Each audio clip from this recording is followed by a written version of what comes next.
Probably. Actually, yeah. I would, yeah. Okay. All right, but we should get, where are we at? Okay. We're starting in 4 minutes. Yeah. 4 minutes, right? I'm recording already. I'll edit it afterwards. 4 minutes. Thank you so much for coming. I really appreciate your time. I know you're very busy.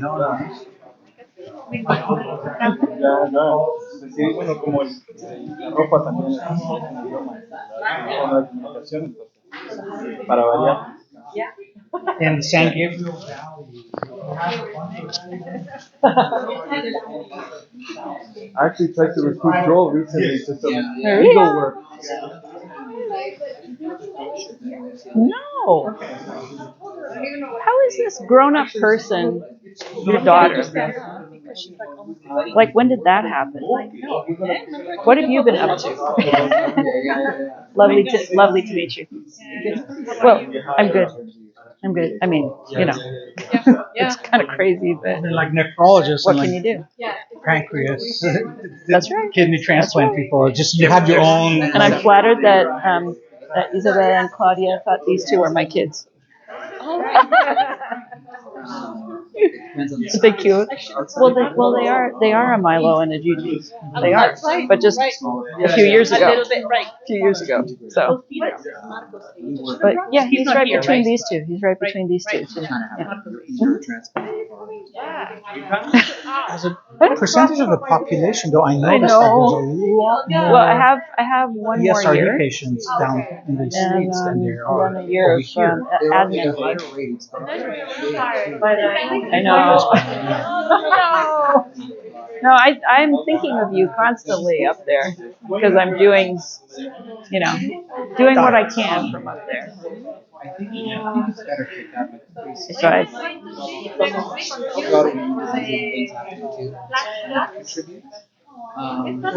Specific things like polycystic, like kidney disease, like African Americans and South Asians. No, not me. Fast forum? No, I'm not. No. I'm just attending. I am. Yeah, I have a fundraising thing in the morning, and then I have to attend that in the afternoon. But no, it's not me. We did the Kaiser demonstration project with the NIH down there on that, and 52% of our patients are African American. There is a potential that she can extend 10% of the population. but she hasn't asked. Devastating. Yeah. And it's somewhat socioeconomically influenced because of the diet and the health and the stress and the life and everything. Yeah, it's pretty wild. Sorry. Oh yes. No, it won't. I'm doing what I can. I'm protecting you with everything. Hey, chatty guy. So what at the end tell people about the mingle time, about the reception? Yes, I can. Yeah. Okay. Yep. Will do. Okay. Or should I do the magic conj? You're up first. Oh, you mean you told them to pass it? Sure. Yeah. We only have one Rolando. other mic, so if you could just pass it around. Sure. Magic plume. Not a problem. Say what? No. We're going to share this mic. Oh, okay, awesome. Oh, she's going in order? Okay, well, just toss it. We can toss it down to someone else. Yeah. Okay.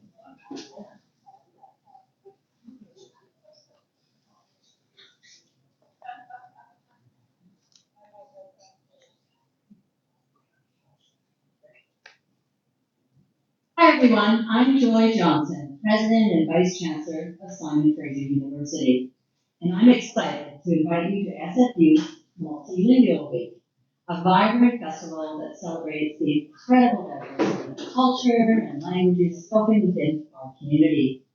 Open to everyone in the SFU community, Multilingual Week honors the rich tapestry of traditions, histories, and philosophies that come with every language and challenges us to think beyond our own experiences. At SFU, we are committed to engaging in global challenges and creating a culture of inclusive excellence, and we recognize the important role that multilingualism plays in shaping the future. Multilingualism is about thinking in different ways, understanding the world through diverse perspectives, and collaborating across borders to solve challenges. Over the course of the week, we have a packed schedule of exciting events, keynotes, panel discussions, language workshops, cultural activities, film screenings, roundtables, and so much more. All events are free and open to everyone. Thank you to the many departments and programs and students and instructors who come together to create this year's exciting programming. Embrace diversity, break barriers, and build connections at SFU's Multilingual Week.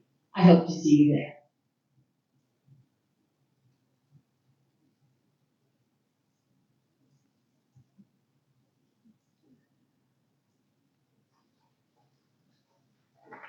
Good evening, everyone.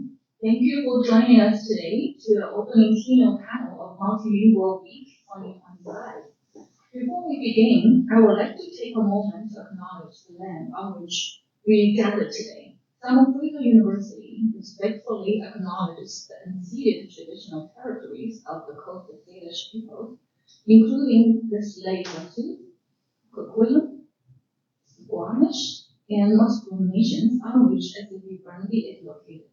It is our commitment and responsibility in improving relationships between borders and to improving our own understanding of local indigenous peoples and their cultures. It is my great pleasure to welcome you here as we embark on a week dedicated to the celebration of linguistic diversity, cross-cultural interaction, and the power of multilingualism to bring us together.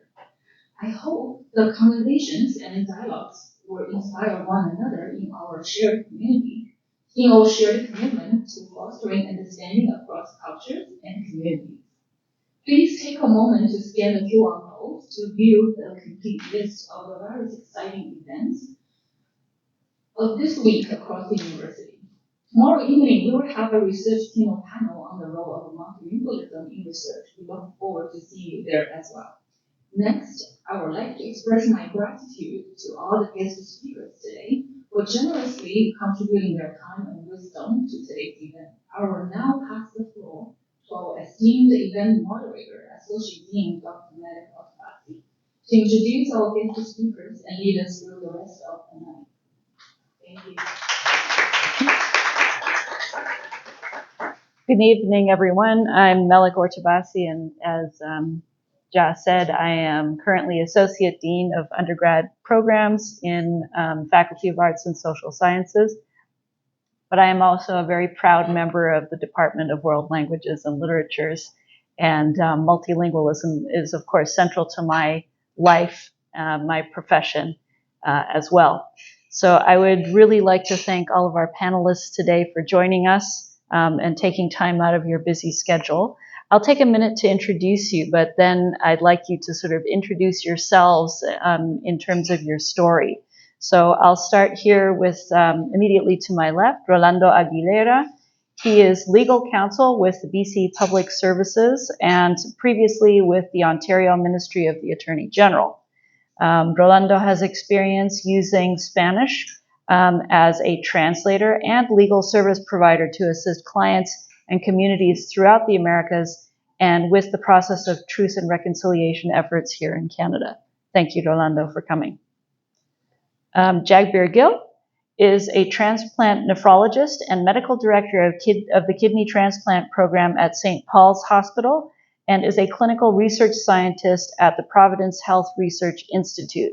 He is also an associate professor of medicine at UBC and is currently the president of the Canadian Society of Transplantation.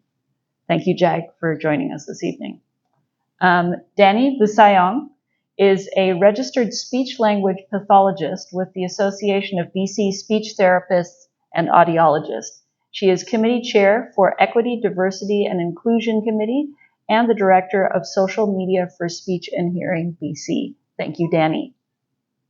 Finally, last but not least, Damine Akavan is a professional engineer with over 19 years of technical experience in the aerospace industry.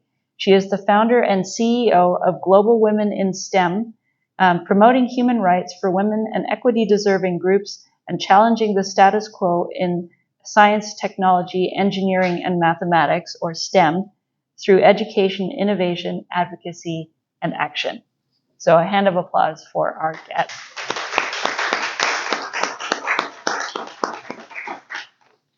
So I just wanted to run through how we'll do the event, and then we'll launch into some Q&A, or I'll have some questions for our panelists. Once we, at around, I'm sort of keeping track of the time, at around 10 to 7, or whenever it makes sense, we've got Q&A with the audience. And then we have a small reception at the end. We have some refreshments in the back, and hope that you can join us for an informal chat. So first of all, I had prepared some questions that I hoped you could answer in some detail. And I apologize that we only have the one mic. So that is the mic to our recording. So it's not going to magnify your voice. But if you could please pass it from one person to the next so that we have a good recording of the event.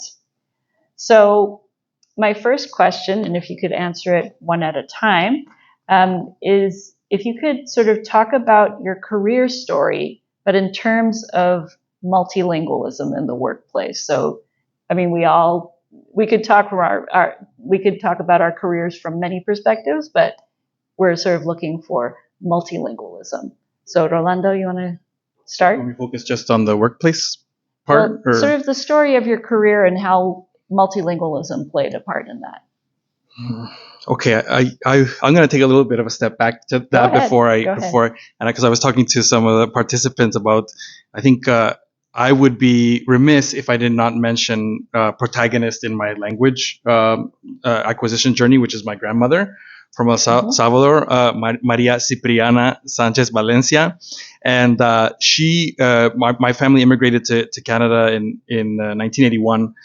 And most of our family was back in El Salvador, and she started, showing up, ever so often. And she was this larger than life personality who had 8 kids, and people tried to kill her throughout her life. Both her husbands died. She had this sort of mythical air about her.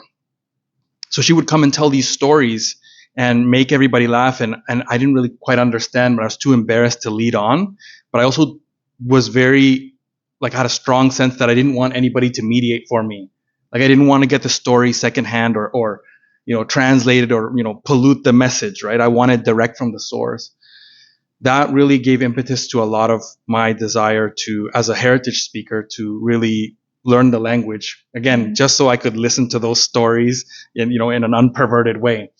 And so eventually I did. When I went to university, I started studying Spanish formally. And just started doing just for that reason alone. I never sort of went about how can I capitalize this? How can I monetize my language, my relationship with this language? It was purely for the relationships. But then lo and behold, as I went on to grad school and I did a thesis-based research in Latin American literature, opportunities started coming up where people would say, hey, we need somebody to translate it at the United Nations. This guy at the United Nations needs some translators for one of the events, and you could eventually be a translator at the United Nations, something that had never occurred to me. And it was quite intimidating, the test, the way they laid it out. And I did some translations, in an informal way. So I sort of started to get my taste of okay, now I'm doing I'm being the guy that I loathe to be, the guy who's the intermediary. And so that's how I started getting involved that way. But as I went on to professional school to be a lawyer, opportunities started to present themselves more and more of using Spanish as a way of providing legal services. So one of the first opportunities I had was working on a land rights claim out of Latin America, water rights claims out of Mexico, that needed somebody who was able to read those texts in Spanish. Mm-hmm. And so something that for the largest part, I was just doing it for fun, right? Started to be something where I'm like, okay, I can really roll this into something else. And so eventually I ended up at a law firm whose whole posture towards legal services was its strength in its like multilingual staff complement, where I think we boasted like north of 25 languages out of a law firm that was based in Toronto, where at the time when it was founded in the early 90s, a lot of the legacy practitioners in the field kind of scoffed at this idea or need to know any language at all. Whereas the founder of the firm, also a man from El Salvador, said, no, like the population in this geography are from all over the world. And so we need to be able to not only be linguistically competent, but culturally competent. And that's how we can that's how we can leverage sort of best practices. So that's a sort of high level. I hope I've responded to your question. Exactly. And I think it's totally appropriate to begin with your grandmother. It comes from somewhere, right?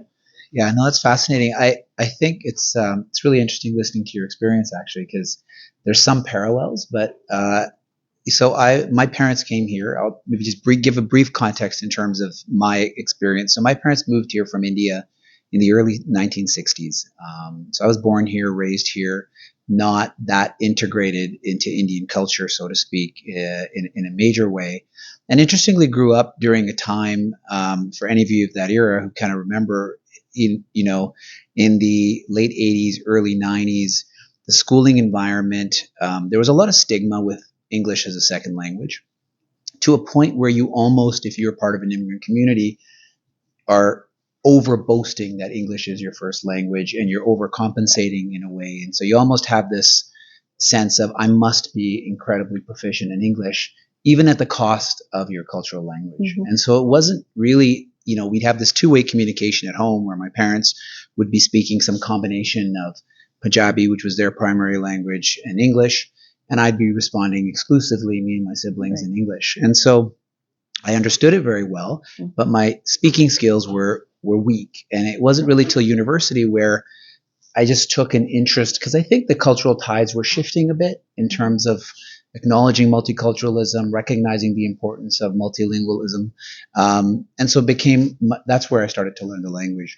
Professionally, I'm a physician. I've done most of my medical training here, and then I was in California for a little bit. In both of those environments, you have a very diverse patient population. Yep. Many people who do not speak English very fluently. And it's striking, actually, to what extent, there's lots of data on it, but it's striking to what extent it impacts the patient experience, the level of confusion they face, their understanding of what's going on with their health, and ultimately their health outcomes. There's good data on that now, that health outcomes, access to care, all that stuff gets influenced. And so really my interest in kind of becoming not just understanding and able to communicate to trying to be proficient stemmed from my desire to address that issue. And so that's kind of where it fit into our workplace, and it continues to be a struggle.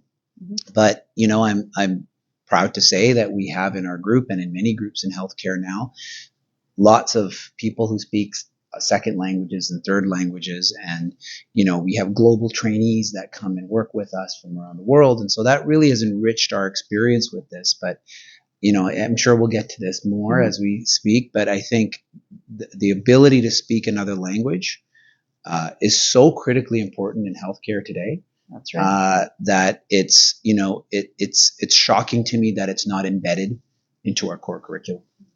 Ooh, can I record that? Can I record that and play it back for our med school, our emerging med school? Yeah, absolutely. Yeah, no, I've had these kinds of conversations with them, actually. So, yes, thank you. Yeah, so as a speech language pathologist, communication is something that, people outside of a profession don't think of as it is an everyday thing. We talk, we don't think much about it. We don't think about how our brain processes everything and how it comes out. So being in this field has been so interesting, especially considering this multilingual community we live in and the many communities we serve. So for my experience growing up, also similarly, as a first generation Canadian, my parents had moved here in the late 80s to 90s. They had the idea of wanting to really assimilate and fit in at the expense of teaching me and my siblings our language, which is quite unfortunate. So I would consider myself a heritage speaker of Tagalog. So my proficiency, my fluency isn't exactly there, but I might be able to understand most of what you're saying if you were to speak to me. And in that, growing up, my parents had also had some concerns around the development of my language, which kind of also created this idea that, oh, let's just stick with English because we don't want to make things anything more complex for her. So as a consequence, I grew up only really being exposed to English apart from conversations I would hear my parents speak at home. So with that, knowing that I kind of lost out on that experience and my parents being kind of concerned with this language that I had, but later knowing that it was actually more selective mutism and not a language thing, it kind of drove me into this interest in languages in general and linguistics and discovering the field of speech language pathology, which is such a wonderful, wonderful thing to be a part of and to really help support families on their journey to supporting either their children, their grandparents who have just had a stroke, or whoever it may be that walk into our doors with helping with communication, something that we do every day, and making that accessible again. Danny, if you wouldn't mind for maybe just a minute, because I don't think everyone is familiar with the work that you do as a speech pathologist. Yes. If you could just talk a little bit. Yeah, of course. A little bit about that. I was just saying, I feel like out of every 4 out of 5 people, when I tell them what I do, they don't know or have never heard of it. So a speech language pathologist is a health professional who essentially supports with communication as one of the main areas, as well as different areas involving anything from here to here, up to our lungs as well, so including swallowing issues as well, voice, etc. So I work with children all the way up to adults at a private practice, but you'll see us in many, many different settings, including hospitals, long-term care, schools, and all of that. But yeah, essentially our job is to help support with communication, whether that be understanding the social aspects towards it, being able to access your language and to have that put out to everyone or to the way we speak it. So all these little facets that we don't think about every day and how we use that to communicate with one another. Thank you. Good afternoon. My name is Domina Akaban. I moved with my family to Canada when I was 17. I was born and raised in Iran. And it's interesting because we're looking as adults and multilingualism in our workplaces. But growing up in Iran, we had to learn. So I started English school before I went to elementary school. And at school, we also had to learn Arabic. And there was a love and hate situation because of the political environment. So many of us didn't learn. And I had my mom's side of the family are French Lebanese. So I also had the opportunity to learn Arabic from there. But because of the political situation, a lot of us just didn't want to learn. Then we came to Canada, and I didn't have any problem with English, but the other people did. And the accent is usually what sets people off when it comes to a language. Your English could be perfect, but it's the accent that you get made fun of. And I learned English the British way. So I had a bit of a British accent. And so my accent was this Persian British that I had to work on. And so my personal life, I think for the first few years, kind of don't understand. You just cruise through high school and university and then work. And at work, it was we didn't have any Iranians. So I worked on Vancouver Island. I worked in a very male-dominated, very white British. So a lot of the British that came to Canada in the 60s and 70s as part of the Industrial Revolution in the aerospace industry, they just didn't understand me. And it wasn't that they didn't understand my accent. I got made fun of quite a bit. And looking back, it allowed for a lot of microaggression in the workplace. Even though I speak English pretty well, and in some settings I don't have an accent. In some settings where I've prepared so well, the accent comes out. So if I'm speaking off the cuff, no accent. If I'm speaking prepared, the accent comes out and kind of help me back. And as I'm getting older, I'm kind of getting more comfortable with it. But in my work, it's not something that can help you. I can see how it could. They could use me in different settings, but it hasn't really helped me until I started doing my human rights work. So I'm an aerospace engineer by day. I do a lot of human rights work on the side. And when I was at the UN Commission on the Status of Women 2 years ago, it was amazing that it wasn't just the Iranians I could connect with. There are a lot of people in the world that speak Persian. So people that are married to Iranians or even other countries that speak Persian. And there were people from Afghanistan. And at the time, Afghanistan was just going through Taliban not letting girls go to school and the women life freedom events in Iran. And so there were so many people coming together that spoke the language. And it was very refreshing because I came from the aerospace world where I had to mask it. And then in a world where I could be proud of, the languages I speak.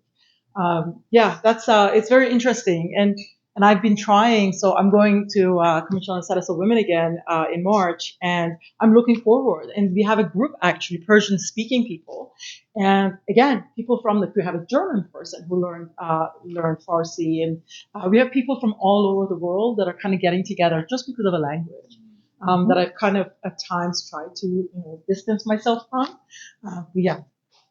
I wanted to point out something, and Danny, I hope you don't mind this, but as soon as you started talking about how your work in human rights allowed you to drop the mask, you had the biggest smile on your face that you did not have when you were talking about your work in engineering. So, it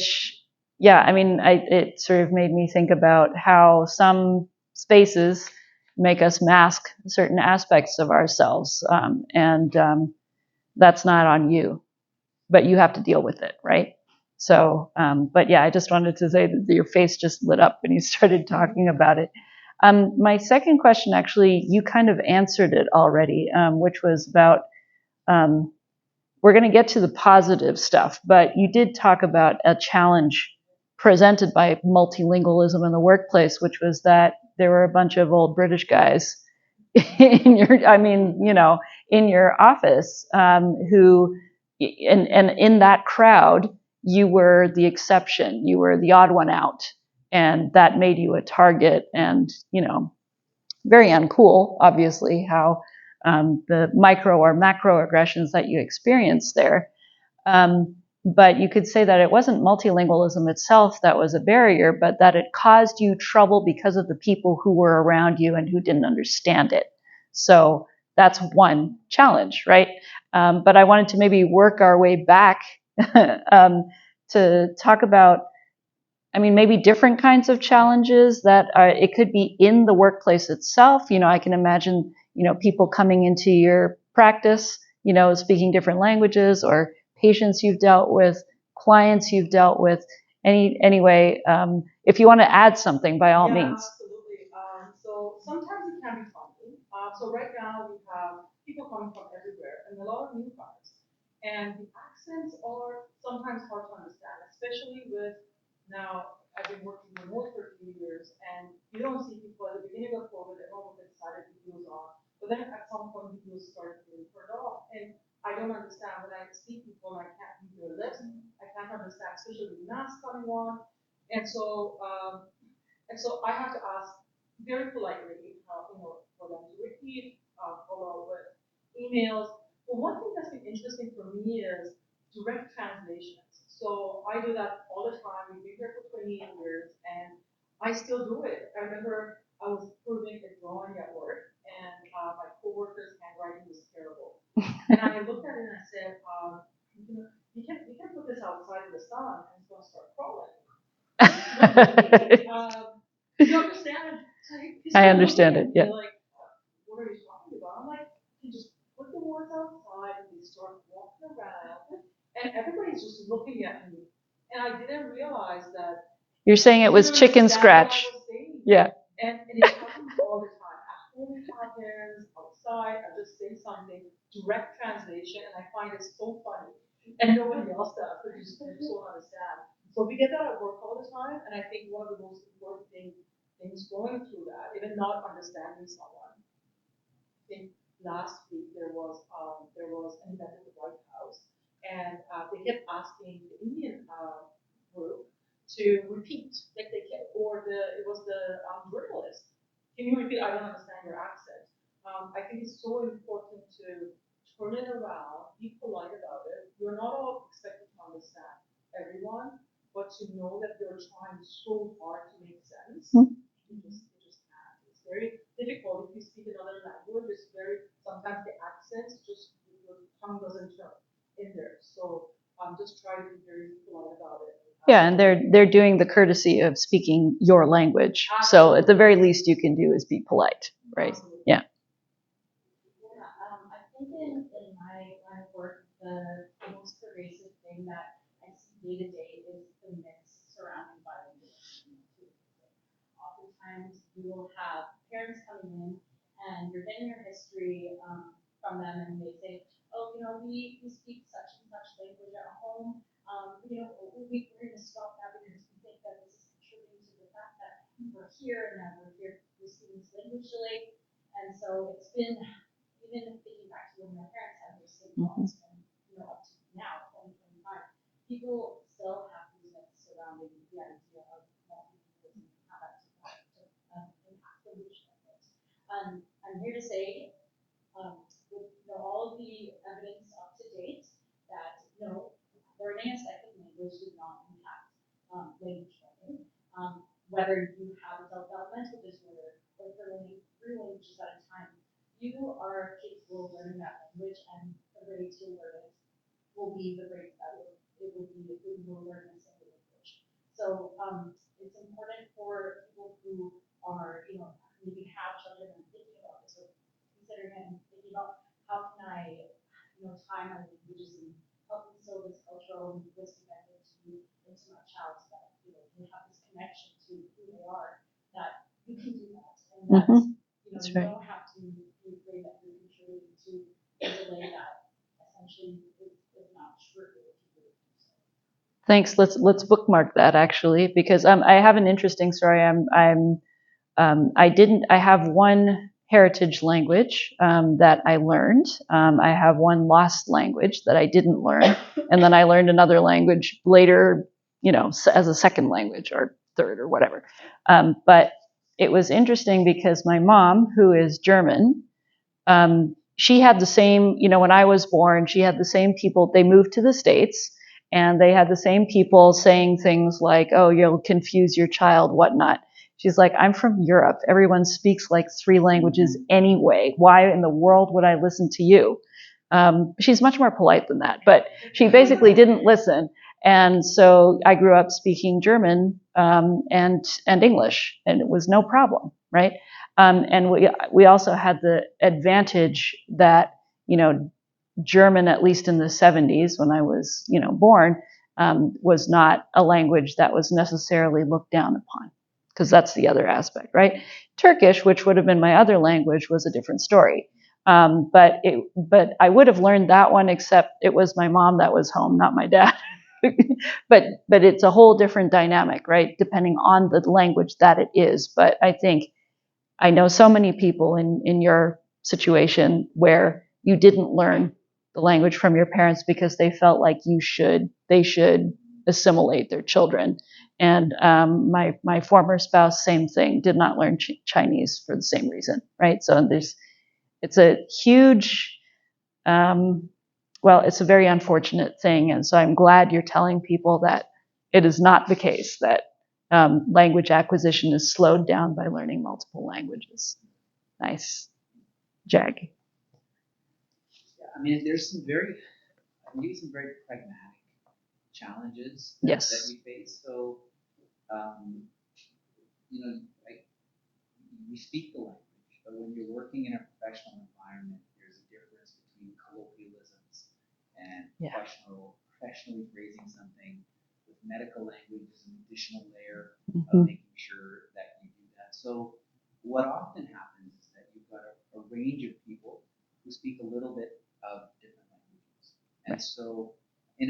sometimes to help the situation, you can actually hurt the situation because you're actually not doing the best job or you're not communicating in the best way.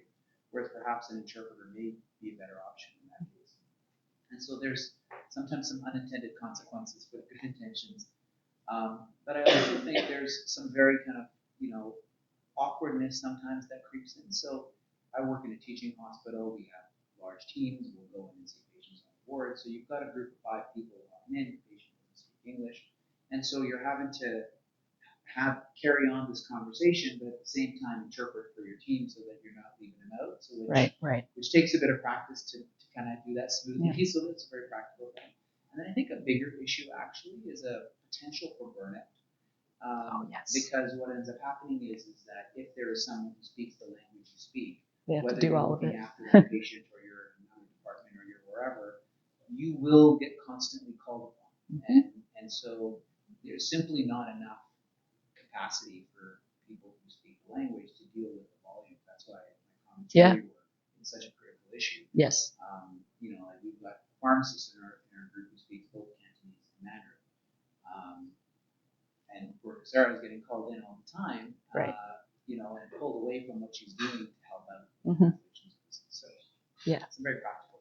Right. So 2 really important things there. So one is that it's not enough just to be bilingual. I mean, if somebody stuck me in this situation and I was suddenly supposed to speak German in a hospital setting, I would not feel qualified to do that. In other words, there is additional training that's necessary to do that, right? So it's not just, it's a little bit like, here, you speak that language, you can translate, right?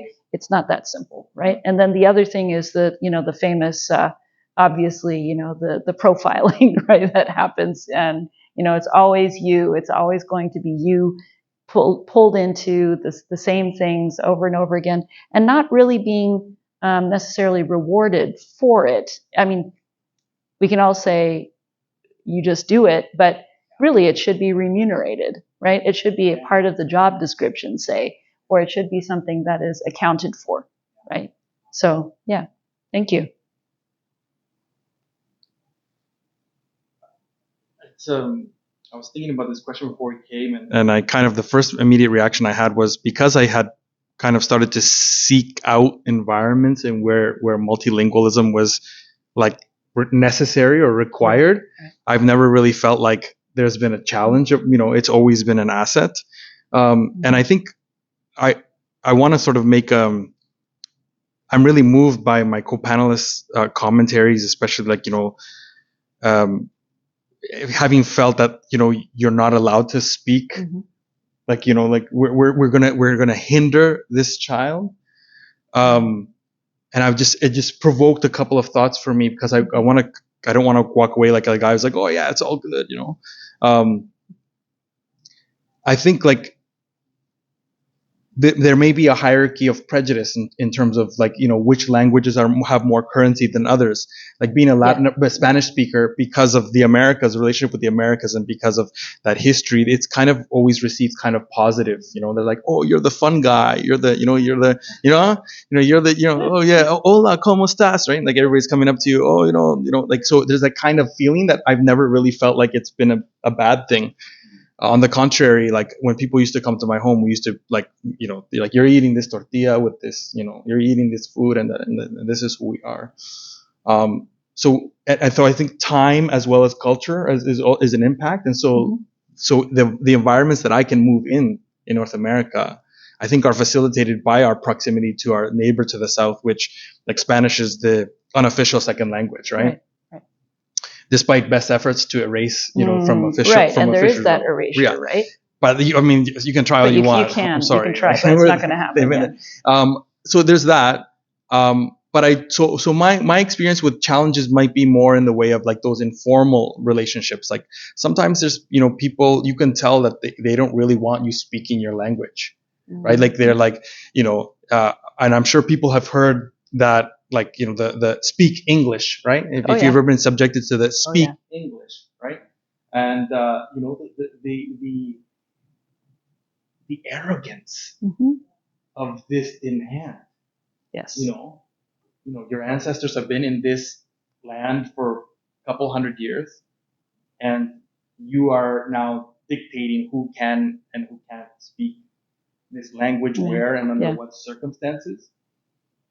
I've been like, I've worked with family, and I've worked with my people who don't speak English very well, and the people have told us like we feel like you're talking about us. Like we're speaking our language, and like, listen, I have so many problems, and so many other interests other than you. You might be surprised to know. I'm not interested in talking about you, right? I just like the sound of our language, and talking to this guy reminds me of talking with my uncle. So there's that kind of those unresolved problems on the other side of the equation. Oh yeah. And then there's the other thing where it's like, oh yeah, okay, I spoke my language as a kid, I studied it formally. Now I'm a lawyer. I've worked in a firm where like speaking Spanish is an asset, and then I have this opportunity in 2019 to go work with these young migrants, these children who are coming up in these waves of migration, the so-called migrant caravans, who are coming to the United States, and they make a call out for people who speak Spanish. So I go out and I'm like, yeah, I'm ready, I'm equipped, right? And most of those kids, it turns out, from like 18 and under, or 17 and under, most of those kids are actually indigenous from Guatemala. That's right. And they don't speak Spanish. They speak Maya Quiche, they speak Man, they speak all other languages. And so then you're like, oh, okay. This is like a triple colonization situation. Yes, exactly. There's a level of complexity here in which now I'm forcing, and I can hear the way this young person is speaking Spanish under a situation of duress. Right. Because they are in custody. Right. They don't have freedom of movement. And I have them for about 15 minutes to determine whether or not they have a claim. Right. And so at that moment, you're like, I feel so good about myself, responding to this call, and then you're confronted with this history, and you're like, gee, you're not prepared for it. You're not prepared for that kind of moment. So I think you can become competent, learn as much, and then you can be confronted with a situation that throws you a big curveball. Yeah. No, that I remember that coming up, and there being this. I remember hearing about that, right? That the indigenous languages, they were looking for interpreters who had the indigenous languages, and of which there were probably very few. Right. And people who are not like certified, because there's no certification for MAM in like LA. Yeah. Right. So they got to get the old guy who immigrated 25 years before, right? And who's like can't speak it as well as he used to. But he's being called out. So and is not a lawyer necessarily. Yeah. Yes. Well, thank you for sharing that. I think that we've talked about some of the challenges. So why don't we turn to sort of the positives, or maybe an aha moment, or some kind of could be specific, could be general, where your or someone else's multilingualism really solved a problem or opened up opportunities. So anyone want to go first, or we can move it around. When it comes to being a speech language pathologist, especially working with families who may be in a vulnerable state, the biggest thing that we stress is to build a relationship and connection with the people. And being able to share, cultural and linguistic identity with your families, your patients, your clients, creates a connection that you might not otherwise have access to. That were not the case. So for me, despite not being able to speak my heritage language, the other Filipino families that I've come across, even though we communicate in English and usually we'll slip in the Tagalog here and there and have that understanding that way, we have this mutual connection and trust that kind of transcends the trust that we already kind of build with your clients. So I think it's really, really beautiful to be able to connect with your identities in that way. In when therapy can be such a sensitive time for people. So it can build trust even if you don't have like a full linguistic bond, right? There's sort of unspoken things that can help build the relationship. Right. I can follow up on that, there's lots of parallels, obviously. Yeah.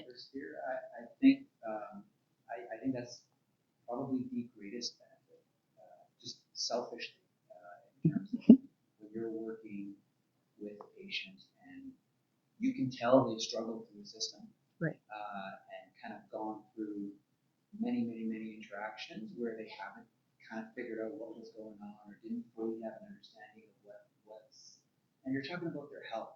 So I'm a transplant pathologist who do kidney transplantation. And so these are people with organ failure, struggling with not just life altering, but there's this life or death kind of diagnoses for them. And so to kind of be 6 months or a year into that experience and still not fully get what's happening to you, it's very frightening. And so I can imagine. the ability to kind of, so I'll see them do a transplant evaluation, yet we'll end up backtracking to their diagnosis and what happened, and you see these aha moments. Oh, okay, this is what happened. Oh, this is one of the kidneys. And so that's extremely rewarding because they walk away with this sense of, okay, I finally get it, and so that's really nice, and I think that it's just shocking to me that people can get to that point and not have that, and it's not just language, I should say. I think there's a communication issue in general that happens in healthcare. Language compounds that, and so that's a big piece. And then the other piece really is, I think, what we talked about is that cultural connect. So so patients will, language is very intermingled with culture, and so when you can speak the language and connect with somebody on that level, you get information and clinical history and social history that you wouldn't have gotten otherwise. So I think it makes me a better physician by far, being able to connect in that way. And you can, I'll give you one anecdote, which always sticks out in my mind. This is soon after I started, kind of really pivoted my thinking to say I really got to double down on this. So there was a woman, she was in her 60s, she was actually in her 50s at the time. Clearly would benefit from a kidney transplant, should get a kidney transplant. Single mom, young son, paranoid about the thought of what happens if something happens on the table for her. Had lots of conversations in her initial assessment to say, odds of this happening are extremely low, weigh your risk benefit. It's clear that you're better off getting a transplant versus not. It's going to be life-saving for you, so on and so forth. And when the way it works in transplantation, if someone's on the wait list, you get a call, you say you got a kidney, you call up that patient often at night, and you say, we've got a kidney for you, you're going to come to the hospital. So it's kind of dramatic. Right. I remember being on the call at 1:30 in the morning. I picked up the phone and called her. I said, "We've got a great, wonderful kidney for you. You got to come in." And she freaked out in the moment, panicked, and said, "I think I can do this." And she was a Punjabi speaker, she didn't speak English very well, so I had a whole conversation in Punjabi with her. I spent about 45 minutes to an hour on the phone with her at 2 in the morning, kind of coaching her through it and saying, "But what are you concerned about? What does this work?" And some of it was language, some of it was applying cultural context and saying, but some of it was bringing in religious context. Whatever it was, that was kind of resonating with her. And at the end of the day, she thankfully went ahead, had a wonderful outcome. Or you mean at 3 in the morning? At 3 in the morning. Right. Not really the end of the day. And so she did really well. And for years, every time she saw me, she was like, "Thank you for doing that." So that kind of satisfaction is off the charts, right? Yes. Because when you get accomplished, but it just goes to show you how powerful it is when you can get through to people. Right. It's really quite good. So, as I said in my engineering profession, I really haven't used my language skills. However, a while ago, or 2011, 2012, we were delivering an airplane for Libya, and it was for the Libyan national oil company, and they sent the words for the mechanics to put it on the airplanes after it was painted. And so I got called and said, is there the only one we can think of who would be able to even read this? So I looked at it and I'm like, okay, so what's the problem? Just write it down. I go, what are all these diners doing on here? And I looked, there were dots, like for example, I and J, and they called it diamonds, and they put it all over. They thought it was just to decorate, and so they had like all these diamonds all over this. I'm like, no, this actually changes the meaning of the words. You can't just put that in there. But it was sparkly. It was just sparkly. Right. So this is, you're talking, in 9 million back then, words of an airplane getting delivered, with all the wrong words on it. But sometimes, like, this doesn't affect safety. However, if you have someone translating something, the person that's just, typing it up decides to put it. And again, in some languages, it can literally change the meaning of the word, and it can result in catastrophic events. If you're reading it wrong, incorrectly, they have the number incorrectly on the word, and you're thinking you're doing something, pulling a lever, and you shouldn't. Right. So it can have catastrophic consequences. But yeah, this one I basically saved the date because I couldn't believe what they had for a while. What was happening in Libya? They were doing the contracts, and they would want me to. It was all Arabic, so I could read it, understanding. I could understand some of it. That was before. I think it was before Google Translate and all that. So I was able to read it, but then the events in Libya happened, and I was actually supposed to go there 2 days prior, and then they canceled all our trips. So yeah. So sometimes it's not as life-saving, but it saves millions. Yeah, no, definitely, definitely. And I mean, even if it wasn't life-saving, they could really have insulted somebody, and that would have been bad for business and just for relationships. Anything you want to add, Ronaldo? Yeah, I think even just in the English language, which is my primary language of service, I find there's a bit of translation in all the work that I do, because people come with a set of problems, and because they know you're a lawyer, you have that title, they try to make it a legal problem, right? Or they frame their problem as a legal problem, right? Right? And I think there's a reason there's a lot of lawyer jokes. They're based on truth. Okay, we want the tea. We want the tea. Come on. I think many problems that we have are not legal problems. The people come to me, they're not legal problems. No. You need a hug, you need a timeout. Right. You need to go sit in the corner. You need to watch a movie. You know what I mean? Something. Right. But it's not a legal problem. And so you're translating. You're constantly translating. If you do this, then this is going to happen.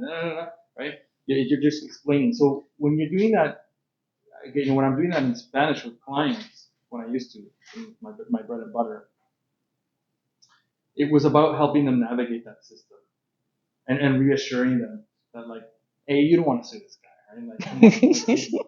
I know you're angry, I can level with you, or you really need to sue this insurance company because you were injured and you can't put food on your table, right? So there was one particular instance that I think was, as my co-panelists are speaking, that things you forget that you're involved with. There's a guy who, out in Leamington, Ontario, many different languages. You have the Lebanese community, right? Italian community. You had the migrant workers from the Caribbean, a lot of migrant workers from Mexico. I know a lot of this because of my spouse, Dr. Aguilera, lived there for a period of time and expressed very strong emotions about negative feelings she had about that place.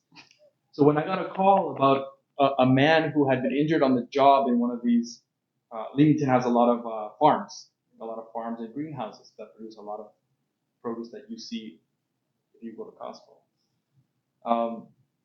This guy lost his arm working at a pickle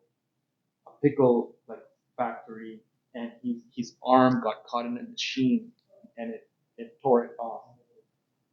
So they called me, and there's he got injured in one of these farms, a big farm. He lost his arm. He's from Mexico, doesn't speak any English. I'm like, okay, the sense of responsibility to this person. Yeah, of course. I was in Toronto. I drove there. talk to him. It's like a clear case of like, you're injured and you're entitled to compensation. He was kind of very nervous about his status in Canada and that sort of thing. Right, Like that's irrelevant. That has nothing to do with anything. You're injured and you're entitled to compensation. A day later or so, he calls me and he says, "I don't want to proceed with the claim." And I know, because I've had discussions, that like basically he was bullied into retracting the claim. But that was upsetting. But at least I knew like somebody had been there with him in a moment of crisis, and he decided whether through coercion or not. But somebody was able to explain to him the situation, right? And I think those are one of those bittersweet moments, because usually you want the big like, oh, I handed this guy a check, right? Right. And things were better. But no, many of the things that you do as a legal professional will go unrecognized, and even you forget yourself. And one last thing I want to mention, Joelle here, who's sitting here in the audience, about being able to help people. So a friend of mine here in North Van, recently, he says he's got a business. He's in a business association with a country in Africa, a francophone. I know the name of the country. I'm not going to name it just to anonymize the client a little bit. He says, I got to sign a power of attorney to give authority to get into like a loan, like a financing agreement out there. And he says, I was like, do you know what the document says? And he says, yeah. I'm like, how do you know? He says, I put it through ChatGPT. I'm like, I said, okay, that's fine, right? But like, do you speak French? No. Do you read French? No. Okay.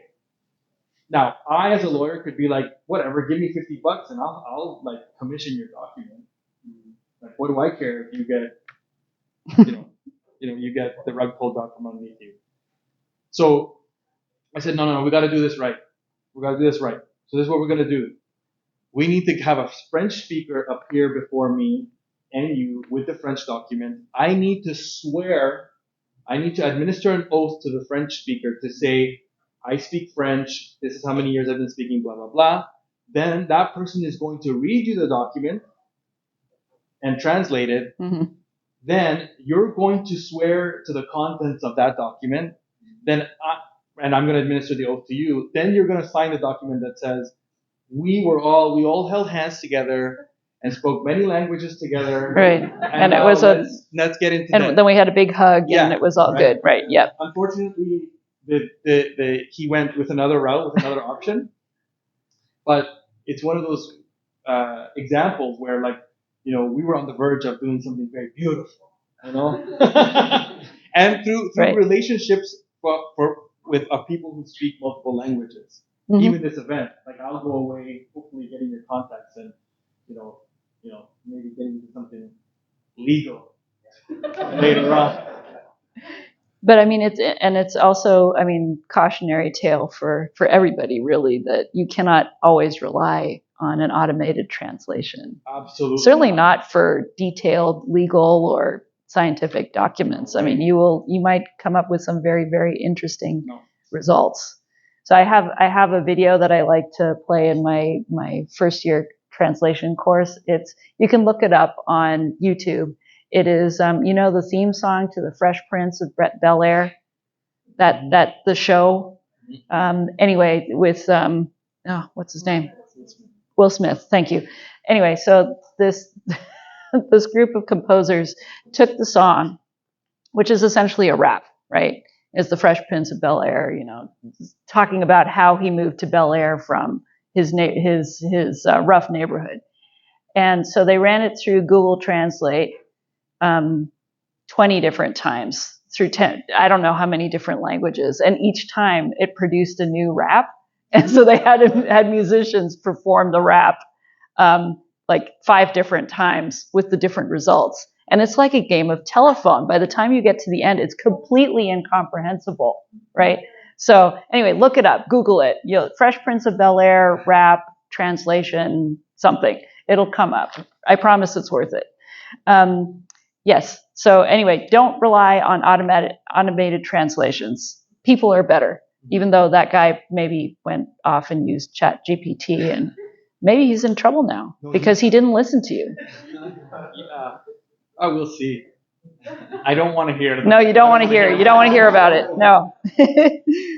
Okay, so we've got some practical questions to kind of round out the discussion. So from your professional and standpoint and your experience, what would you like students to know about developing their language skills? Because, you're all heritage speakers or second language learners, and we've already established that you can't just be a speaker of whatever and be ready for some of these professional contexts, right? So what would you suggest for either a heritage speaker or a second language learner? I'll start. One, don't be discouraged. If you're a heritage speaker, don't be discouraged. Your aunts and uncles, your parents make fun of your accent. Ignore them. Yes. Ignore them to the degree you can. Don't, this guy speaks like the gringo. Like, how many times I heard that, like, from my own father, right? Speaking, if you can get over that, if you can resist that, if you can associate with other people outside of your family, most of the people that encouraged me were like first language speakers who were like, don't worry about your accent, just speak the language well, like you can do it, and then you can pick whatever accent you want later. This was the kind of See, you have a freedom there. You can be from Spain if you want. Yeah, you could sure. be from Venezuela. It doesn't matter. For sure, and that's even native speakers. Like people migrate from El Salvador to Spain, and right. They end up speaking like Iberian. Like that's not the problem. Right. So really stick to it, and really, I think you can tell from everybody up here that like no matter even in your professional settings, people will scoff at you, diminish. The speaking a language is for you. It's for you. You don't do it for anybody else. You don't do it for your parents or anybody. You do it for you because you will be enriched. Worlds will open up. Seeing the world, ways of seeing the world, being in the world. For non-native speakers, my favorite story is one of my students who I had in my graduate program. These two like waspy North American guys, and most of the people in the class either spoke French or like or had some Spanish, right? So they had the like Romance language thing down. And they were like these guys had nothing. They sucked, right? Like first couple quizzes terrible, and they came, I don't know. I said, listen to me. I said, if you do exactly what I tell you, you're going to do well. I said, why? What I got to do? I said, do the readings every night. Do the exercises. It helps, come doesn't to it? every class. Listen. Just do that. That's all I'm asking you to do. And all the students with the French background or whatever, they were getting A's. They were writing the phoning it in. Yeah, phoning they were it just in. like coasting. These guys got the best grades in my class. And I told them, I said, what did I tell you? Yeah. What did I tell you? Yeah. So it's just that good old fashioned, really boring grinding it out. The best example, they will stick out in my mind forever because they were just monolingual and they knocked it out of the park. Nice. I did that too with Japanese, by the way, because I have no family, and no background. And I just sat there with my kanji cards and I learned the hell out of those things, right? And I had the same thing where I got the best grade. Nice. Yeah, so it can work. So Jag. I think the biggest language is a window into culture ultimately, and so I think using that, you don't have to be proficient in it, but even if you can kind of stumble your way through some piece of any language, it does give you instant connectivity with people. So I've got a good friend of mine. He's born English speaker. His family speaks Chinese. He works in the he used to work in the Surrey Emergency Department, where there's lots of Punjabi speaking patients. And so, he asked a friend to put together a little mini curriculum for himself so he can at least initiate conversation, hit the highlights, start to go through, and even if there's an interpreter and family there, the instant connectivity you get with people, it's no different than when we travel to a foreign country and when we try, even if we fail, it's a very different vibe than if we walk in and start speaking. Right? So I think that is a good thing to just remember about all languages. It's certainly not restricted to your heritage languages. No. Across the board. I think that in healthcare, as I've said a couple times here, I feel like it's such a critical component of connecting with people, and I think it goes beyond healthcare. I think it's all of our industries really. Communication and connectiveness with your clients is a big deal. So I think it'll help you to understand that a little bit, and then I agree with you, have fun with it, right? Like you don't have to be perfect. It's I've kind of it's become a whole side interest and hobby of mine in my research venture. We're doing stuff, we're doing focus groups in different communities, talking about the importance of Indigenous languages in terms of representation in healthcare in my context, but in general. So it's a really fun, actually, side aspect of your career that starts to come out of it. So I think it's Oh, and I did want to ask you, if you don't mind, because you said you didn't really speak. You were one of those kids who answered in English, right? I have kids like that too, so they answer me. They understand my German and they answer me in English. Even they can get some things out, but their syntax is all messed up. But nevertheless, right? It's useful. And so, what have you done to kind of, not be perfect or not have absolute mastery, but how to kind of work on your Punjabi? I think it's, I took some courses. I actually in university started to take some courses to learn. I made an effort to speak to Punjabi speakers in Punjabi and carry on as long as I could. And then through practicing it at work, and, it's just consistency of using it. Yeah. I was very proud of myself. I was in India recently, and I pulled. I never thought I'd be able to be considered a local, but I did fool a couple people. So That's fun when that happens. So I was very impressed with my accent. I must have done something right. Right. Yeah, no, I think abandon or let go of your embarrassment, I think is number one. Yeah.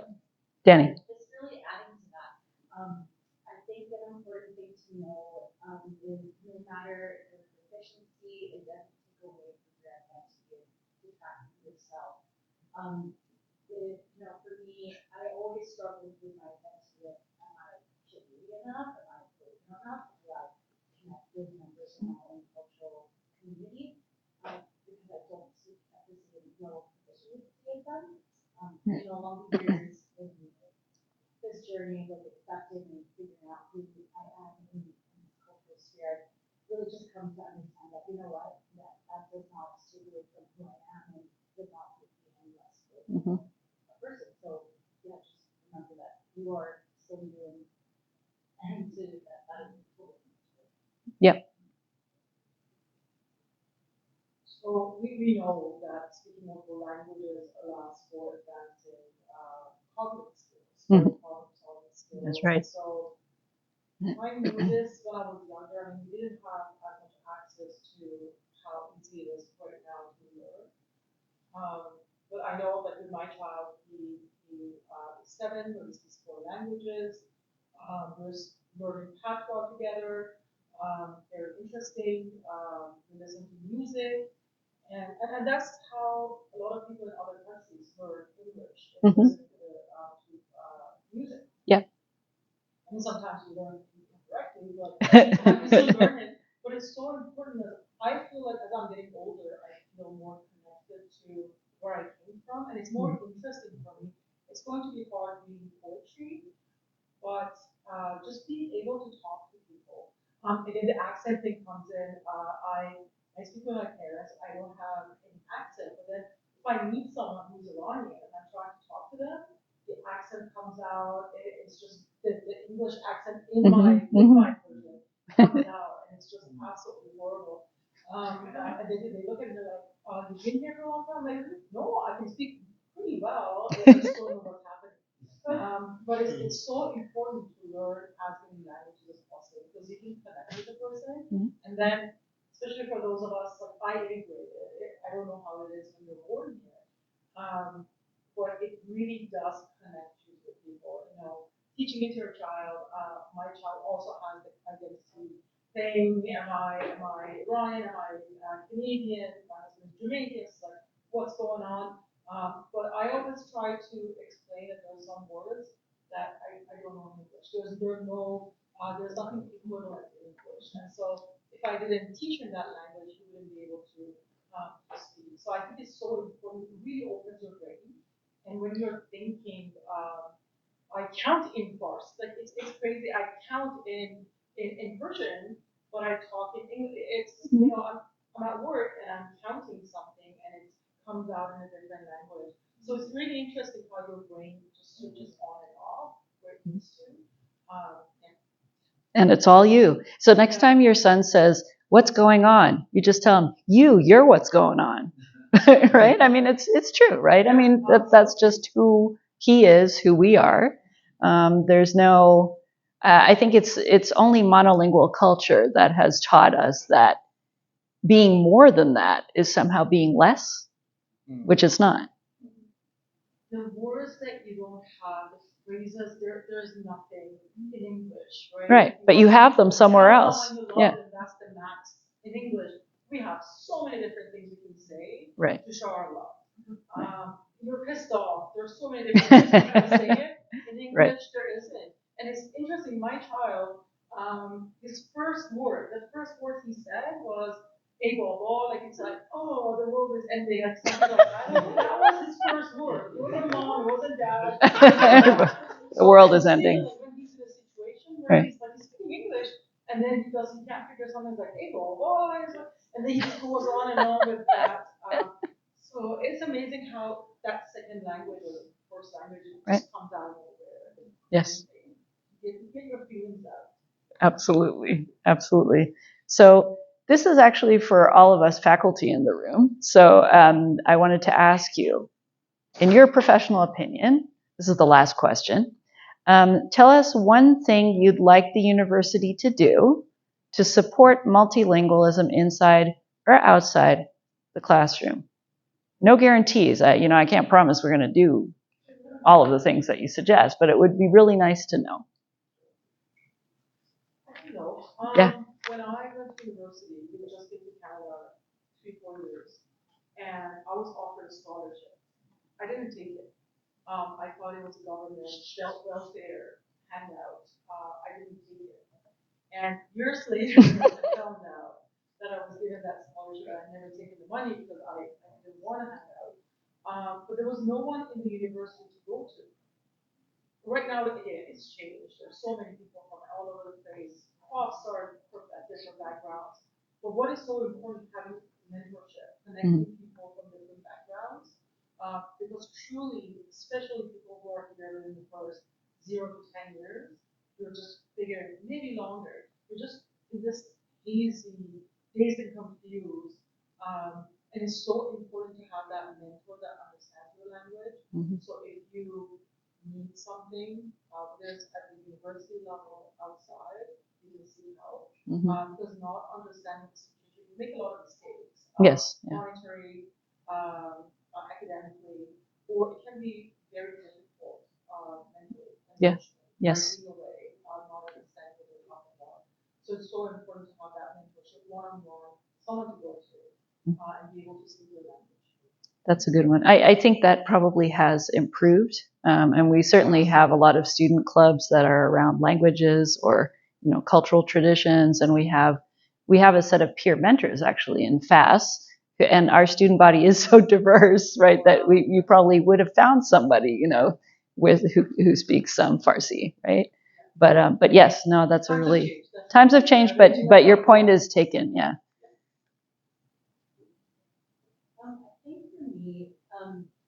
It is thinking about the level of implicit bias that may come along with the racialized people that are multilingual speakers. I think it's important, for faculty across the board to really, think about your students and, but beyond a certain level, their racialized appearance or whatever, stupid language is speaking with the accent you hear. Sometimes these implicit biases can really change the way you perceive them or how you communicate with them. And just really being aware of how that might come out, and your teachings as well. Because, again, echoing everybody else, like such a diverse community, and we want to be mindful of the ways that we're presenting ourselves as professionals and the information we give and how they're the subtleties and how we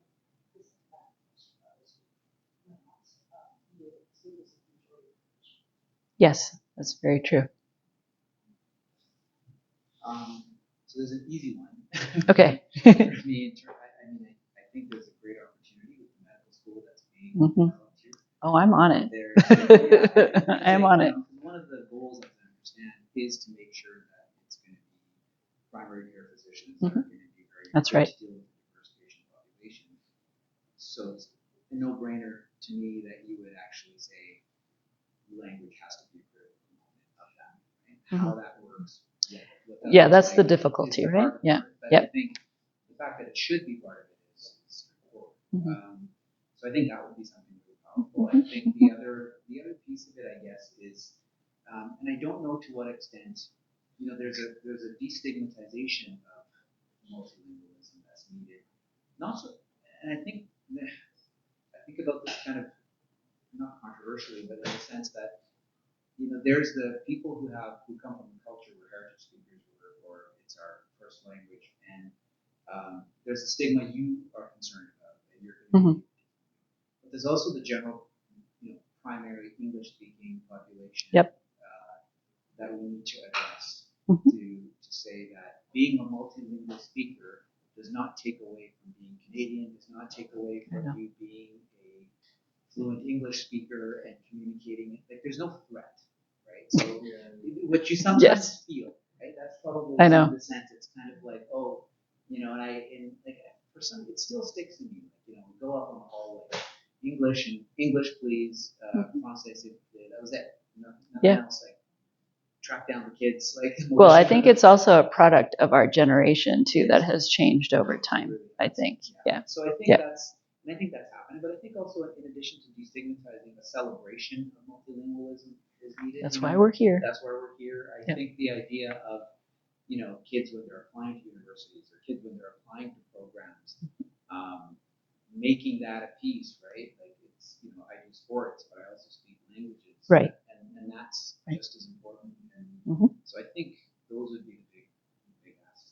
I'm on the same page. I think we all are in our department, and it's just a matter of operationalizing or instituting some of these things. I'll say right now that I might call you about the medical school and how to talk to them about that, because they're in favor of it, but as you might know, there's zero room in the medical school curriculum for that.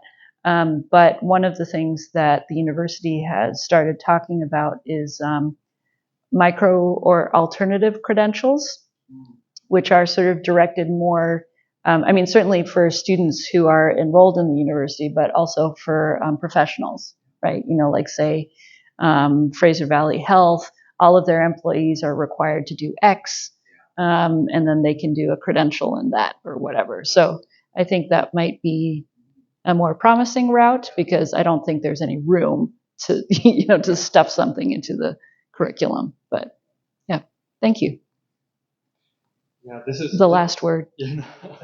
I was recently recruited by a professor at my undergrad, University of Guelph, to write a letter. I thought you meant your spouse. She recruited you to speak tonight. Yeah, that right? That too. I get voluntold to do that. Sorry. At my undergrad about cuts to the modern languages department. Yes. And I was so indignated because of what that program did for me. That's right. And so I wrote that letter, and I got this really kind of like stock, like kind of response, like just didn't even like consider the things that I said, and I responded back, and I'm like, this is why you can see I was very aggressive. I said, good. The response in itself reflects like an impoverishment of like the ability to think critically, which is a byproduct of cutting funding to the languages and literatures departments, right? Right. Like, when the bean counters are fundamentally concerned with like tuition or monetizing like the production acquisition of knowledge, what gets sacrificed? The humanities. Yeah, first. Literature. Yeah. Languages. And it's not. This was Guelph. This was Guelph. Yeah, it's not just Guelph. No, York University just came out and announced massive cuts. In times of economic, like belt tightening, it's always interesting that the things that suffer the most are the things that that make us the most human. Mm-hmm. So we have to fight. We have to fight back against this thing on the other side that is only this machine that's only thinking about KPIs and all this stuff. And so part of that, I think, do we do it directly? Do we do it indirectly? I think one of the things is it's still making sure we need human resources, we need the financial allocation, but we also at the same time need to develop our other strategies, which is, okay, how can we think how can we sneak this language thing, how can we reproduce ourselves, how can we develop partnerships, academia, civil society, create robust networks, such that we don't have to rely on the bean counters, right? And go and feel like we're begging to them to do something that is right. I think we have to take it upon ourselves, and even the students. I think young people need to not wait around for the academy to value the kind of learning that they want to be involved with. Protagonize things. Come to the administrators. Come to I say, I got this idea about this cafe where we're going to speak, Farsi and Punjabi. I got a couple of speakers. These, members of the elderly community. We want to go hang out with them and talk with them, and make those connections. See if you can get funding elsewhere and show the value of the work as well. It's. I mean that whole value discussion is sort of what we're being forced to conform to, right? I mean, it's the neoliberal. Absolutely. Whatever logic, right? And so the last thing that I think, especially given the work that I do, I work in I work for the provincial government in reconciliation between the crown and the province. The call to action number 16 calls upon the academy to develop programs. That's right. In Aboriginal languages. Yes. In Aboriginal languages. Yes. And the academy doesn't have to wait for something special to happen to make that happen. No. Right? We can do these things, the Truth and Reconciliation Commission develop these calls to action as a sort of a threshold, a very low bar, right? We don't have to wait around for these things to happen. And I think the academy, given the history of the academy in it and its role in the assimilatory project that happened from the tip of that's right. the bottom of the Americas to the top, has a lot of work to do. There's a lot of impetus, right, for it to get ahead of the curve and not wait for other sectors of society to take up that space. That's right. That's right. And it needs money too. Yeah. Sadly, right? It does need money. Absolutely. It does need money. There are good value propositions. There are. So I think that it's people look at it language. It's a luxury or something, but it's. They must be thrilled, but there's many value propositions. And it's been proven. It's been proven. Yeah. So same with the humanities generally. It needs a PR push. I mean, sure, you're doing it obviously, but I'm thinking broader outside of academia even. I think we need something to kind of galvanize this as an important piece, right? Yes. It really is key, and because it's the same thing. Everywhere you're financially strapped in healthcare happens all the time. Right? It's what's a luxury, right? And the other piece that you triggered my mind was mention the humanity aspect. You can see already all this stuff happening in terms of utilization of AI to replace interpretation services. So why would we bother? So my whole point could be thrown in. Someone says, well, what's the point? I can get you in 10 years. We're going to have a translator, and you'll just be able to communicate. But that won't get that cultural context. Would you have just put, Deeple on the phone with that lady at 2 a.m? I mean, that's not going to work. Right. We want to retain professionals. We want to not be replaced by AI or whatever that fear is. The reality is humanity and retaining the human portions of our profession is more important. Well, and I think to end it maybe here, I'm just conscious because I want people in the audience to have a chance to ask questions. We depend on our colleagues in other fields to support us and to recognize our value, because I mean, it's been proven. The facts are the data is all out there, the benefits of language learning, humanities degrees, whatever. But, we need our folks in engineering and medicine and in the other health professions, in the legal profession to say it matters and it's worth it. And in fact, it's integral to every other profession. But I did want to thank all of you first for all of your wisdom, and thank you for sharing your experiences and insights with us. And now I wanted to offer the opportunity for folks to ask questions of our speakers. And if you could speak up or just stand up, I mean, it's not a very big room, but if you had any questions for any of our panel, now is your chance. And don't be embarrassed. Go for it. With all of your worldly endeavors and your experience using this language aside from English, with Spanish, and Tagalog and Farsi as well, have you had, or in your opinion, what is one additional language that you see being most beneficial in terms of understanding culture or enriching your own experience in this life, as well as benefiting the lots of others around you?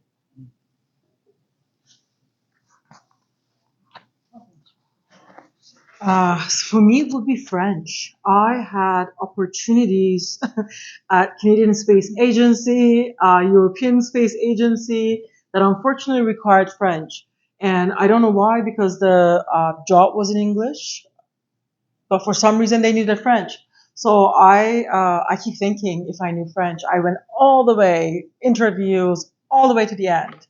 And the last one was the French language test. That one of them was online, so I tried to translate. Didn't work out. It was just way too long. But living in Canada, it's so important. I know a lot of people keep thinking that you live in BC, you kind of don't need to learn French, but so many of the jobs I think would require you to know French. And why not, right? It's so easy to learn here. It's available at schools. So for me, it would be French. I bet everybody has a different answer, though, to be honest. Yeah. Anyone? I mean, I would just follow population demographics. So I think Mandarin is a wise choice if you're thinking business, if you're thinking healthcare, if you're thinking just strategically, I think that would make sense. I know we're not allowed to say the same thing. I do agree with the French piece, but I think that would be my choice. But the last two, have you guys seen Looper, the movie Looper, where the guy goes into the future and he's like, I want to learn French. He's like, I want to learn French. He's like, trust. He's like, I'm from the future, man. You got to learn Mandarin. He's like, French. He's like, Mandarin. So you. Yeah. I more recently, because I'm reading more historical texts, just for the fun of it, I was like, man, I should have learned Latin. Mm-hmm. Because there's so many texts that are produced from a lot of the Jesuits and like clerics that is in Latin. And then as I read that, I'm like, oh yeah, man, like the legal system, the science, right? Yeah. Most like the English language is laden with that language, and if you go to like any other, you're gonna understand a lot. And so I pick a dead language. I think similarly to my co-panelists, a language of the large demographic would be beneficial, and similar to Cantonese and Mandarin, with the added layer of in my field, with certain cultural backgrounds and everything, when you come across a family who comes from a culture where maybe like with autism, this is a population that we see often, autistic children, you might come across a culture where maybe they don't necessarily believe in autism and developmental disorders like that. So to be able to explain this concept in a familiar language to them and to help open up their eyes to see why, therapy could help support their child where they might not have as much experience with something like that could be a large benefit. I think the thing to notice here is that each person is answering from their own professional experience, right? I could even just throw a wrench in here and say Italian, just because I study children's literature. I already know some Spanish. I know Japanese, German, and English. I mean, I could pick Russian as well, which would be cool. And I think that the whole demographic argument is it makes sense in your moment in the profession, but it doesn't make sense as a sort of general proposition in the future. And I think of all of my colleagues who are Russianists who now can't get a job, even though it was the hottest thing in the 80s, right? Because Cold War was still, just barely happening, and they thought, okay, I mean, and also from the U.S. standpoint, there was funding because it's an enemy state. It is an enemy state still, regardless of what people say. Really. But you know what I'm saying? So there was all this funding out there, and then suddenly there were no jobs because the wall came down. The Iron Curtain came down, and poof, it disappeared. So, I think you sort of want to think about what it is you want to do, what is close to you, and how learning a language might help you in that endeavor, I think. Might be the best way to think about it. Good question, though. Any other questions? AR. Thank you very much. Fascinating talk. Just following up on something Rolando touched on, thinking outside the box. We talked about languages, helping you communicate with other communities, translate, but I'm thinking more. My question is more towards yourself. In terms of thinking, how do you say knowing multiple languages has affected the way you think, self-problematize, and or problem solve? Has it, sorry, maybe a little philosophical, but how does that affect internally? Oh, yeah. Multiple languages, how does that help you be a different person? Or does it? Oh, yeah. I mean, you know this, AR. You speak more than one language. But I think it's a good question. In what way is your sort of expanded knowledge of languages, how does it help your cognition? I mean, I think there's all kinds of answers there. In my case, because of I just feel so. I have to thank my grandma again because she was just telling me jokes, right? Like telling me ghost stories, and they were scary stories. Like they folklore stories, like about these creatures, these fantastical creatures that would appear in the middle of the night, and I'm 9 years old, right? Yeah. So I'm reading these texts, and I'm reading texts from like the 16th century in Spanish because the Spanish language, the Castilian, was codified in 1492. And it was actually codified, and when I can't remember what his name is, but you might know. You know what's his name? Nebrija. Yeah. When he said this, with this text, you will be able to, conquer the world. Right? But I can go and read that. Essentially, the Spanish language has, by and large, stayed the same because of its codification. So I feel like my relationship to these people who I can read from the 16th century, I feel much more intimate, whereas I know in the English language, like Old English is uncognizable to even English speakers, right? I feel connected to these people in another time, in another place, and it complicates a lot of what I understood who I was as a young person. The first stories that, I understand is like, the colonizers came and they ransacked our country. They took the gold, they took everything, and they imposed a religion on us, which is still largely true. But I remember having a very strong prejudice towards Spanish people, and I never met a Spanish person in my life. And it wasn't until the chair of the department at my school, who was a Ghanaian woman who spoke with an Iberian accent, because she was educated in Spain, she encouraged me to take Spanish civilization. And it was only because of her, because of this prejudice that I had, right? that I was able to approximate that culture in a way that I put my guard down, and it helped me now put Latin America into a broader context. I can't understand this history if I don't understand the reconquest of the Iberian Peninsula and what happened for 700 years, right? In Al-Andalus. I can't understand that.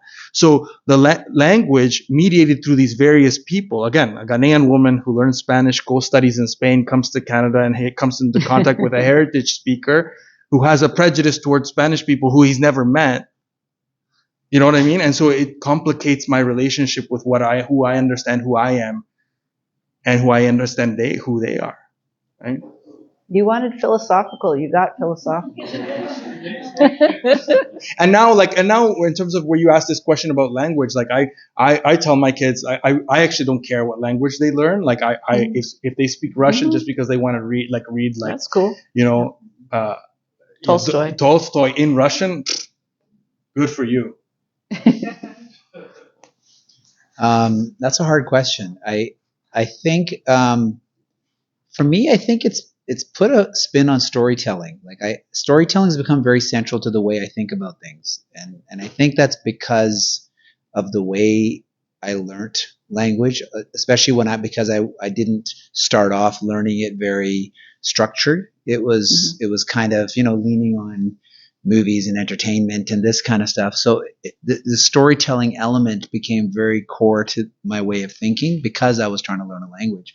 And even professionally now, like if I think of everything I do when I'm teaching medical students or whatever, I'm saying, if you're thinking about what this person has been through and how they presented with this presentation and where it went, said it's basically a story. I want to hear the story. Mm-hmm. What's the beginning? What's the middle? Where are they getting to? It's chronological. What are the peaks and valleys of their experience? Like and thinking about the experiential part of it, not just the symptom, like all that.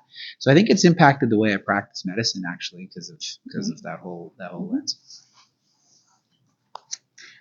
For me, again, being a heritage speaker, I think this comes into play with how I use the nonverbal aspects of language and how I use code switching, and kind of leaning into the different mannerisms that I might share with other Filipino people. And usually this comes into play with when we have to talk about something difficult and I have to put my counseling hat on. Relying on that shared meaning that is just communicated through those nonverbal means, and creating that sense of comfort there, and really downplaying, I'm not a professional right now. I'm really just here to support you when it comes to it. I mentioned this before, that as I get older, the connection to the language and where I came from, growing up in Iran, kind of wanted to distance yourself. I grew up in a very classical music type of family, and when we came here, I remember part of me going to Persian concerts completely out of my cultural understanding, and listening to Persian music and things that I had no idea was my first time, and I started getting closer and closer. And now I think as I'm getting older, it's just that it just connects you to something that's in there. It's so strange. Like sometimes I remember something my grandma said, and I tell my kid and he just looks at me, but it's connecting me. And I have this biggest smile. Like I'm just telling him something. He doesn't understand, but for me, I look at my mom and she understands. And, we were talking about non-lingual, but yeah, it's just that feeling that you have through language that I can connect myself to something that's not there anymore. You can travel through the country. You can travel. You can talk to people in hopes that one day you can go out back and talk to people. But for me, it's a very connecting piece in there to still be connected to that culture, and pass it on, right? Pass it on to the next generation. Well, there you go. Anyway, thank you so much again to everyone. And please partake of our refreshments in the back. And one more round of applause for everyone taking the time.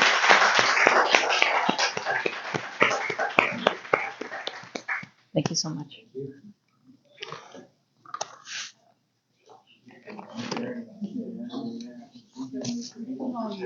That was fantastic. Yeah.